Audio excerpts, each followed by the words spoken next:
জোরালো উচ্চারণ, হাসিনার বিচার সবার আগে। জুলাই আগস্ট আমাদের একটা আবেগ স্থান তৈরি হয়েছে। এই আবেগের স্থানটি হঠাৎ করে হয়নি। 17 বছর টানা অত্যাচার নির্যাতনকে প্রতিরোধ করতে গিয়ে যারা গুম হয়েছেন, খুন হয়েছেন, সর্বশেষ জুলাই আন্দোলনের শহীদ হয়েছেন, এবং যার ফ্যাসিবাদী শাসন এবং শোষণের কারণে এই পরিস্থিতি সৃষ্টি হয়েছিল, তার বিরুদ্ধে লড়াই সংগ্রাম এখনো থেমে যায়নি।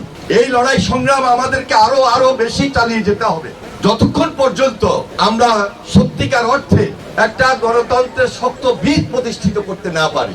এই জন্য যারা সেদিন আন্দোলন সংগ্রাম করেছিলাম, সকল রাজনৈতিক দল, বাংলাদেশের সকল মানুষ, পুরো জাতি আমাদের দিকে তাকিয়ে আছে যে এই ফ্যাসিস্টের বিচার শেষ পর্যন্ত কতটুকু না আমরা করতে পারি। আমাদের এই আবেগের স্থান থেকে জোরালো উচ্চারণ, হাসিনার বিচার সবার আগে আমরা চাই এবং করতে হবে, এর কোনো বিকল্প নাই। তাই ঐক্যটাকে সবচেয়ে বেশি প্রাধান্য দিতে হবে। এখানে জাতীয় ঐক্য, রাজনৈতিক দলগুলোর ঐক্য, সর্বসাধারণের ঐক্য, এবং এই ঐক্যটা হবে সুদৃঢ় ঐক্য, ইস্পাত কঠিন দৃঢ় ঐক্য। এই ঐক্যকে এগিয়ে নিয়ে যেতে হলে একদিকে যেমন সংস্কার চলমান প্রক্রিয়া, আরেকদিকে যেমন নির্বাচন, এই নির্বাচনের মধ্য দিয়ে এই বাংলাদেশ একটা সত্যিকারের জনগণের সরকার প্রতিষ্ঠিত করতে হবে ইনশাআল্লাহ।